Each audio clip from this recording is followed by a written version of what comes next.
ನಮಸ್ಕಾರ, ನೀವು ನೋಡ್ತಾ ಇದ್ದೀರಿ ಸುದ್ದಿ ವಿಚಾರ. ನಾನು ನಿಮ್ಮ ಚೇತನ್. ವೀಕ್ಷಕರೇ, ನಮ್ಮ ಕರ್ನಾಟಕ ರಾಜ್ಯದಲ್ಲಿ ಈಗ ಕಾವು ಏರ್ತಿರುವಂತದ್ದು ಯಾವುದು ಅಂದ್ರೆ ಬಿಡದಿಯಲ್ಲಿರುವಂತಹ ಟೌನ್ಶಿಪ್ ವಿರೋಧವಾಗಿ ಹೋರಾಟ ಪ್ರತಿಭಟನೆಗಳು ನಡೀತಿರುವಂತದ್ದು ನಾವು ನೋಡ್ತಾ ಹೋಗ್ತೀವಿ. ವೀಕ್ಷಕರೇ, ಈ ಯಾಕೆ ಬಿಡದಿ ಟೌನ್ಶಿಪ್ಗೆ ರೈತರು ವಿರೋಧ ಮಾಡ್ತಿದ್ದಾರೆ? ಸರ್ಕಾರ ಯಾಕೆ ಇದನ್ನ ಬಿಡದಿ ಟೌನ್ಶಿಪ್ ಮಾಡಲೇಬೇಕು ಅಂತ ಹೊರಟಿದೆ? ಜೊತೆಗೆ ಸರ್ಕಾರ ಅಧಿಕೃತವಾಗಿ ಒಂದು ಲೆಟರ್ ಕೊಟ್ಟು ಅಧಿಸೂಚನೆಯನ್ನು ಹೊರಸೇ ಬಿಡ್ತು. ಅದೇನು ಅಂದ್ರೆ 500 ಎಕರೆನ ನಾವು ಸ್ವಾಧೀನ ಪಡಿಸ್ಕೊಂಡಿದೀವಿ ಅಂತ. ಹಾಗಿದ್ರೆ ಸರ್ಕಾರ ಈಗ ಟೌನ್ಶಿಪ್ ಮಾಡೋದಕ್ಕೆ ಮುಂದಾದ್ರೆ ರೈತರ ಸಮಸ್ಯೆಗೆ ಪರಿಹಾರ ಇಲ್ವಾ? ಹಾಗಿದ್ರೆ ಅಲ್ಲಿರುವಂತ ಜನರಿಗೆ, ರೈತರಿಗೆ ಯಾವ ರೀತಿ ಸರ್ಕಾರ ಮನವರಿಕೆ ಮಾಡ್ಕೊಳ್ಳುತ್ತೆ? ಒಂದು ವೇಳೆ ಅಲ್ಲಿ ಟೌನ್ಶಿಪ್ ಆದ್ರೆ ಏನೇನ್ ಸಮಸ್ಯೆ ಆಗುತ್ತೆ? ಈಗ ಅದು ಫಲವತ್ತಾದ ಭೂಮಿ ಜಾಗ, ಅಷ್ಟು ಎಕರೆಗಳಿರುವಂತ ಜಾಗನ ಸರ್ಕಾರ ಸ್ವಾಧೀನ ಮಾಡ್ಕೊಂಡ್ರೆ ಅಲ್ಲಿ ಸಾವಿರಾರು ಎಕರೆ ಇರುವಂತ ಮರ ಗಿಡ ಎಲ್ಲವನ್ನು ನಾವು ಕಡ್ದಾಕಿದ್ರೆ ಅಲ್ಲಿನ ಸಮಸ್ಯೆ ಏನು ಉದ್ಭವ ಆಗ್ಬೋದು? ಇದಕ್ಕೆಲ್ಲದಕ್ಕೂ ಸಂಬಂಧಪಟ್ಟಂತೆ ಸುದ್ದಿ ವಿಚಾರ ಒಂದೊಂದೇ ಆದ ಬಿಡ್ತಾ ಹೋಗುತ್ತೆ. ಬನ್ನಿ ವೀಕ್ಷಕರೇ, ನಮ್ಮ ರಾಜ್ಯದಲ್ಲಿ ಬಿಡದಿ ಟೌನ್ಶಿಪ್ಗೆ ಸಂಬಂಧಪಟ್ಟಂತೆ ನೀವು ನೋಡ್ತಾ ಹೋಗ್ತೀವಿ. ಆ ಕಿಚ್ಚು ಕಾವು ಏರ್ತಿದೆ. ಆ ಕಾವು ಯಾವ ರೀತಿ ಅಂದ್ರೆ ಸರ್ಕಾರಕ್ಕೆ ಒಂದು ರೀತಿಯ ನಾನು ಕೊಡೆ ಅನ್ನೋ ರೀತಿಯಲ್ಲಿ ಈಗ ನಡೀತಿರುವಂತದ್ದು ಬಿಡದಿ ಟೌನ್ಶಿಪ್ ಅಲ್ಲಿ. ಈಗ ರೈತರು ಏನ್ ಮಾಡ್ತಿದ್ದಾರೆ? ಹಲವು ತಿಂಗಳಿಂದ ಹೋರಾಟವನ್ನು ಮಾಡ್ತಿರುವಂತದ್ದು, ಪ್ರತಿಭಟನೆ ಮಾಡ್ತಿರುವಂತದ್ದು, ಹಲವು ರೀತಿಯಲ್ಲಿ ವಿವಿಧ ರೀತಿಯಲ್ಲಿ ಜಾಥಾಗಳನ್ನ ಮಾಡ್ತಿರುವಂತದ್ದು, ಸರ್ಕಾರಕ್ಕೆ ಮನವರಿಕೆ ಮಾಡ್ತಿರುವಂತದ್ದು. ಆದ್ರೆ ಸರ್ಕಾರ ಈ ಕಿವಿಲ್ ಕೇಳಿ ಈ ಕಿವಿಲ್ ಬಿಡ್ತಿದೆ. ಆದ್ರೆ ಒಂದಿಷ್ಟು ಪರ ವಿರೋಧ ಚರ್ಚೆಗಳು ಏನಿಗೆ ನಡೀತಿದೆ? ಒಂದಿಷ್ಟು ರೈತರು ಜಾಗ ಕೊಟ್ಟಿದ್ದಾರೆ, ಇನ್ನೊಂದಿಷ್ಟು ಜನ ರೈತರು ಜಾಗ ಕೊಡಲ್ಲ ಅಂತ ಹೇಳ್ತಿದ್ದಾರೆ. ಯಾಕೆ ಈ ಸಮಸ್ಯೆ ಎಲ್ಲ ಉದ್ಭವ ಆಗ್ತು ಅಂತ ವೀಕ್ಷಕರೇ, ಇಲ್ಲಿ ಏನಾಗ್ಬಿಟ್ಟಿದೆ ಅಂದ್ರೆ ಈ ಬಿಡದಿ ಟೌನ್ಶಿಪ್ ನ ತಂದಿದ್ದು ಜಾರಿಗೆ ಕುಮಾರಸ್ವಾಮಿ ಅವರು ಸಿಎಂ ಆಗಿದ್ದಾಗ. ಆ ಕುಮಾರಸ್ವಾಮಿ ಸಿಎಂ ಆದಾಗ ಇದನ್ನ ರೆಡ್ ಝೋನ್ ಅಂತ ಮಾಡಿದ್ರು. ಜೊತೆಗೆ ಅದಕ್ಕೆ ಸಹಕಾರ ಕೊಟ್ಟಿದ್ದು ಯಡಿಯೂರಪ್ಪ ಅವರು. ಆದ್ರೆ ಈಗ ಸರ್ಕಾರ ಕಾಂಗ್ರೆಸ್ದಿದೆ. ಕಾಂಗ್ರೆಸ್ ಏನ್ ಮಾಡಿದೆ? ಈ ಬಿಡದಿ ಟೌನ್ಶಿಪ್ ನ ಯೋಜನೆ ತಂದಿದ್ದಕ್ಕೆ ಅದನ್ನ ಅಧಿಕೃತವಾಗಿ ಜಾರಿ ತಂದಿದೆ, ನಾವು ಮಾಡ್ತೀವಿ ಅಂತ. ಈಗ ಆಲ್ರೆಡಿ ಅದನ್ನ ಅಧಿಸೂಚನೆ ಹೊರಡಿಸಿದೆ, 500 ಎಕರೆನ ಸ್ವಾಧೀನ ಮಾಡ್ಕೊಂಡಿದೀವಿ ಅಂತ. ಇನ್ನು ಮಿಕ್ಕಿಂದ ಸ್ವಾಧೀನ ಮಾಡ್ಕೊಳ್ಳೋದಕ್ಕೆ ಸರ್ಕಾರ ಸತಾಯಕತಾಯ ಅಂತ ಪ್ರಯತ್ನ ಮಾಡ್ತಿದ್ದೀರ. ಸರ್ಕಾರ ಏನ್ ಮಾಡ್ಬಿಟ್ಟಿದೆ ಅಂದ್ರೆ ಟೌನ್ಶಿಪ್ ನ ಮಾಡ್ಲೇಬೇಕು ಅಂತ ಕೂತ್ಬಿಟ್ಟಿದೆ. ಇತ್ತ ರೈತರು ನಾವು ಕೊಡಲ್ಲ ನಮ್ಮ ವ್ಯವಸಾಯ ಭೂಮಿ ಅಂತ. ನಾನಿಲ್ಲಿ ಒಂದಿಷ್ಟು ಪ್ರಶ್ನೆಗಳನ್ನ ಹಾಕ್ತಾ ಹೋಗ್ತೀವಿ. ವೀಕ್ಷಕರೇ, ಯಾರಾದ್ರೂ ನಿಮ್ಮ ಮನೆಗೆ ಬರ್ತಾರೆ ಅಂತ ಅನ್ಕೊಳ್ಳಿ.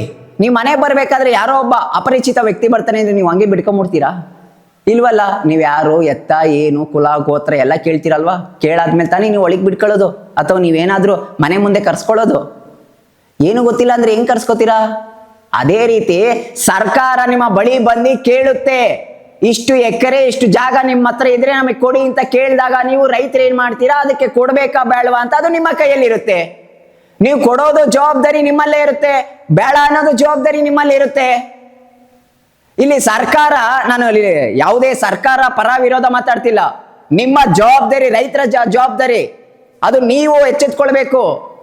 ನೀವು ಕಟು ನಿರ್ಧಾರವಾಗಿ ನಮ್ಮ ಜಾಗವನ್ನು, ನಮ್ಮ ವ್ಯವಸಾಯ ಭೂಮಿಯನ್ನು ನಾವು ಕೊಡಲ್ಲ ಅಂತ ನಿಂತ್ಕೊಂಡ್ರೆ ಅದು ಯಾವ ಸರ್ಕಾರನೇ ಆಗ್ಲಿ, ಅದು ಯಾವ ಅಧಿಕಾರಿಗಳನ್ನಾಗ್ಲಿ ಅಥವಾ ಯಾವ ರಾಜಕಾರಣ ವ್ಯಕ್ತಿನೇ ಆಗ್ಲಿ ನಿಮ್ಮ ಭೂಮಿನ ಕಿತ್ಕೊಳಕ್ಕಾಗಲ್ಲ.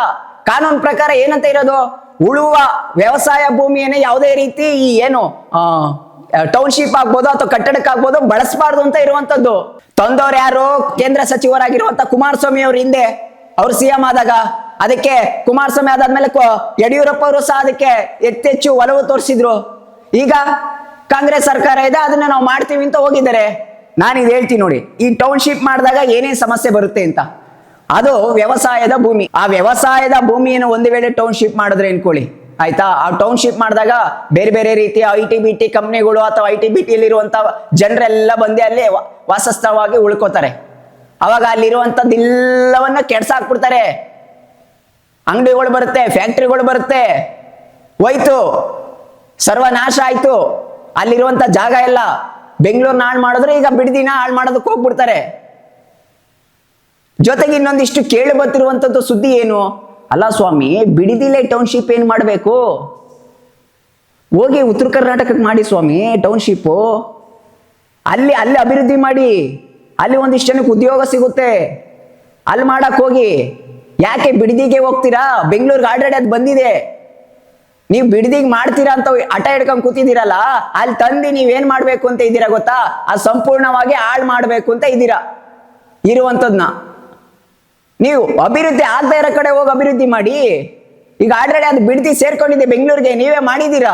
ಜೊತೆಗೆ ಆ ಬಿಡದಿ ವ್ಯವಸ್ಥೆ ಹೆಂಗಾಗ್ಬಿಟ್ಟಿದೆ ಅಂದ್ರೆ ಈಗ ಈಗಿನ ಜನರಿಗೆ ಈತ ಮುಂದಕ್ಕೆ ಏನಾಗ್ಬೋದು ಸಮಸ್ಯೆ ಅಥವಾ ನಮ್ಗೇನಾದ್ರೂ ತೊಂದರೆ ಆಗುತ್ತಾ ಅಂದ್ಬಿಟ್ಟು ಒಂದಿಷ್ಟು ಜನ ಮಧ್ಯದಲ್ಲಿ ಸ್ಟಿಕನ್ ಆಗ್ಬಿಟ್ಟಿದ್ರೆ ಅಡ್ಗೋಡೆ ದೀಪ ಇಟ್ಟಂಗೆ ಈತ ಜಮೀನ್ ಕೊಡ್ಬೇಕೋ ಬೇಡವಾ ಅನ್ನಂತ. ನೋಡಿ ಸ್ವಾಮಿ, ಸರ್ಕಾರಕ್ಕೆ ಒಂದು ಮನವಿ, ಕಟ್ಟುನಿಟ್ಟವಾಗಿ ನಾವು ಬೇಡೋದೊಂದೇ, ನೀವು ಏನಾದ್ರೂ ಒಂದು ನಿರ್ಧಾರಕ್ಕೆ ಒಂದು ಬನ್ನಿ. ರೈತರ ಹತ್ರ ಅದು ಉಳುವ ಭೂಮಿ ವ್ಯವಸಾಯಕ್ಕೆ ಸಂಬಂಧಪಟ್ಟಿದ್ರೆ ದಯವಿಟ್ಟು ಕಿತ್ಕೊಳ್ಳೋಕೆ ಹೋಗ್ಬೇಡಿ. ಆ ರೈತನ ಹೊಟ್ಟೆ ಮೇಲೆ ಹೊಡೆಯಕ್ ಹೋಗ್ಬೇಡಿ. ತಿನ್ನೋ ಅನ್ನ ರೈತ ಒಬ್ಬ ಕೊಟ್ಟಿರೋದು ತಿಂತಿರೋದು, ಅವನೇ ವ್ಯವಸಾಯ ಮಾಡ್ಲಿಲ್ಲ ಅಂದ್ರೆ ನಾವ್ ಏನ್ ತಿನ್ನಕ್ಕಾಗುತ್ತೆ? ಒಂದು ಸಾವಿರಾರು ಎಕರೆಗಳಲ್ಲಿ ತೆಂಗಿನ ಮರಗಳವೆ, ಅವನ್ ಹೊಟ್ಟೆ ಮೇಲೆ ಏನಕ್ಕೆ ಕಲ್ಲೆಳಿತೀರಾ? ಅವ್ನ್ ಏನಕ್ಕೆ ಮನ ಪರಿವರ್ತನೆ ಮಾಡಕ್ ಹೋಗ್ತೀರಾ? ಬಿಟ್ಬಿಡಿ, ಬಿಡದಿ ಟೌನ್ಶಿಪ್ ಮಾಡೋದನ್ನ ಯೋಜನೆನಾ ಈತ ಕುಮಾರಸ್ವಾಮಿ ಅವರೇ ತಂದ್ರಪ್ಪ. ಕುಮಾರಸ್ವಾಮಿ ಅವ್ರು ತಂದಾಗ ಈಗ ಇಲ್ಲಿ ಪಕ್ಷ ಏನ್ ಮಾಡುತ್ತೆ ಗೊತ್ತಾ? ವಿರೋಧ ಪಕ್ಷದವರು ವಿರೋಧನೆ ಮಾಡ್ತಾರೆ. ಅವ್ರ ಆಡಳಿತ ಪಕ್ಷ ಬಂದಾಗ ಅವರು ಅದೇ ಕೆಲಸ ಮಾಡ್ತಿದ್ರು. ನಾನು ಹೇಳ್ತಿರೋದು ಇಲ್ಲ ಪಕ್ಷ, ವ್ಯಕ್ತಿ, ರಾಜಕೀಯ ವ್ಯಕ್ತಿಗಳಿಗೆ ನಾನು ಯಾವುದೇ ರೀತಿ ನಾನು ಇಲ್ಲಿ ಅವರ ಪರವಾಗಿ ಇವರ ಪರವಾಗಿ ನಾನು ಮಾತಾಡ್ತಿಲ್ಲ. ನಾನು ಹೇಳ್ತಿರೋದು ರೈತರ ಪರವಾಗಿ, ರೈತರ ಅವರ ಬಗ್ಗೆ ಕುರಿತು ನಾನು ಮಾತಾಡ್ತಿರೋದು, ಹೇಳ್ತಾ ಇದ್ದೀನಿ. ಕೇಳಿಸ್ಕೊಳ್ಳಿ ರೈತರೇ, ದಯವಿಟ್ಟು ನಿಮ್ಮ ಜಾಗವನ್ನ ಯಾರೋ ಒಬ್ಬ ವ್ಯಕ್ತಿ ಅಥವಾ ಯಾರೋ ಒಬ್ಬ ಸರ್ಕಾರ ಬಂದು ನಿಮ್ಗೆ ಕಿತ್ಕೋತಿದೆ ಅಂದ್ರೆ ಅದನ್ನ ನೀವು ಕೊಡ್ಬೇಕೋ ಬೇಡವೋ ಅನ್ನೋ ತೀರ್ಮಾನ ಮಾಡ್ಬೇಕಾಗಿರೋ ನೀವುಗಳೇ ತೀರ್ಮಾನ ಮಾಡದೆ ಒಂದಿಷ್ಟು ಜನ ಅವರ ಆಸೆಗೆ ಅಥವಾ ಅವ್ರಿಂದ ಇಷ್ಟು ದುಡ್ಡು ಕೊಡ್ತಾರೆ ಅನ್ಬಿಟ್ಟು ನೀವು ಜಾಗ ಕೊಟ್ರೆ ಇದರಲ್ಲಿ ಸರ್ಕಾರ ತಪ್ಪ ಅಥವಾ ನಿಮ್ ತಪ್ಪ ಅನ್ಬೇಕು? ಹೇಳಿ. ಒಟ್ಟಿನಲ್ಲಿ ಈ ಬಿಡದಿಯ ಟೌನ್ಶಿಪ್ನ ಈ ಕಿಚ್ಚು ಯಾವಾಗ ಆರುತ್ತೋ ಗೊತ್ತಿಲ್ಲ. ಆಲ್ರೆಡಿ ಈಗ 500 ಎಕರೆ ಸ್ವಾಧೀನ ಮಾಡಿಸ್ಕೊಂಡ್ಬಿಟ್ಟಿದೀವಿ ಅಂತ ಸರ್ಕಾರ ಒಂದು ಅಧಿಸೂಚನೆ ಹೊಡಿಸಿದೆ. ಈಗ ಮುಂದಕ್ಕೆ ಅದು ಯಾವ ರೀತಿ ತಗೊಂಡೋಗುತ್ತೋ ಗೊತ್ತಿಲ್ಲ ಸರ್ಕಾರ. ಒಟ್ಟಿನಲ್ಲಿ ನಾನು ಕೊಡೆ ನೀ ಬಿಡ ಅನ್ನಂಗೆ ರೈತರು ನಾ ಕೊಡಲ್ಲ, ಸರ್ಕಾರ ನಾವು ಬಿಡಲ್ಲ, ನಾವು ಮಾಡೇ ಮಾಡ್ತೀವಿ ಅಂತ. ಇತ್ತ ಕಡೆ ವಿರೋಧ ಪಕ್ಷದವರು ಇಲ್ಲ, ನಾವು ರೈತರ ಪರವಾಗಿ ನಾವು ನಿಂತ್ಕೊಂಡಿದ್ದೀವಿ, ನಾವು ರೈತರ ಪರವಾಗಿ ನಾವು ಇದು ಮಾಡ್ತೀವಿ, JDS ಪಕ್ಷ BJP ಪಕ್ಷ ಇಬ್ರು ರೈತರ ಪರವಾಗಿ ನಾವು ಇದ್ದೀವಿ ಅಂತ ಮಾಡ್ತೀರಾ. ಅದಾದ್ಮೇಲೆ BJP ಪಕ್ಷ ಬಂದಾಗ ಇದೇ ಮಾಡುತ್ತಾ ಅಂತ ಏನ್ ಗ್ಯಾರಂಟಿ ಸ್ವಾಮಿ? ಟೌನ್ಶಿಪ್ ಮಾಡಿದ್ರು ಮಾಡ್ಬೋದು. ಅದಕ್ಕೆ ಹೇಳ್ತಿರೋದು, ನಿಮ್ಮ ಜ್ಞಾನ ನಿಮ್ಮಲ್ಲೇ ಇರಲಿ ರೈತರೇ. ನಿಮ್ಮ ಜಾಗವನ್ನು ನೀವು ಕೊಟ್ರೆ ಹೋಯ್ತು, ನಿಮ್ಮ ಜೀವನವನ್ನೇ ನೀವೇ ಕಳ್ಕೊತೀರಾ. ಒಂದಿಷ್ಟು ದುಡ್ಡು ಆಸೆಗೋಸ್ಕರ ಎಷ್ಟು ದಿನ ಉಳಿಯುತ್ತೆ ಆ ದುಡ್ಡು? ಎಷ್ಟು ದಿನ ಉಳಿಯುತ್ತೆ ಹೇಳಿ ಸ್ವಾಮಿ ದುಡ್ಡು? ಜಾಗ ಇದ್ರೆ ನಿಮ್ಮ ಮುಂದಿನ ಮೊಮ್ಮಕ್ಕಳವರೆಗೂ ಆಗುತ್ತೆ, ಅದ್ರ ಬೆಲೆ ಎಚ್ಚೆತ್ತಾಗ್ಬೋದು. ದಯವಿಟ್ಟು ರೈತರು ಎಚ್ಚೆತ್ಕೊಳ್ಳಿ. ನಾನು ಇಲ್ಲಿ ಯಾಕೆ ಹೇಳ್ತಾ ಇದ್ದೀನಿ ಈ ಸುದ್ದಿ ರೈತರ ಬಗ್ಗೆ ಸಂಬಂಧಪಟ್ಟಿದೆ ಅಂದ್ರೆ ಒಂದಿಷ್ಟು ಜನ ರೈತರು ಕೊಡಕ್ ಮುಂದಾಗಿದ್ದಾರೆ, ಒಂದಿಷ್ಟು ಜನ ಕೊಡ್ತಿಲ್ಲ. ನಿಮ್ಮಲ್ಲೇ ಗೊಂದಲಗಳಿದೆ, ನಿಮ್ಮಲ್ಲೇ ಒಂದಿಷ್ಟು ಅಡಚಣೆಗಳು, ಏನು ಎತ್ತ ಅಂತ ಒಂದು ರೀತಿಯಲ್ಲಿದ್ದೀರಾ. ಇನ್ ಯಾವ ರೀತಿ ಹೇಳಿ? ಸರ್ಕಾರನ ಬ್ಲೈಮ್ ಮಾಡ್ಬೇಕಾ ಅಥವಾ ರೈತರುಗಳನ್ನ ಬ್ಲೈಮ್ ಮಾಡ್ಬೇಕಾ ಹೇಳಿ? ಇದನ್ನ ಬಿಟ್ಟಿರೋದು ರೈತರುಗಳಿಗೆ. ನೀವು ಯಾವ ರೀತಿ ಬಿಡದಿ ಟೌನ್ಶಿಪ್ನ ನೀವೇ ಆಗಿ ಕೊಟ್ಟು ಜಾಗವನ್ನು ಮಾಡಿಸ್ಕೋತಿರೋ ಅಥವಾ ಇಲ್ಲ ನಾವು ವ್ಯವಸಾಯ ಮಾಡಲೇಬೇಕು ಅಂತ ನೀವು ಜಮೀನು ಉಳಿಸ್ಕೋತಿರೋ ಅದು ನಿಮ್ಮ ಮೇಲೆ ಇರುವಂಥದ್ದು.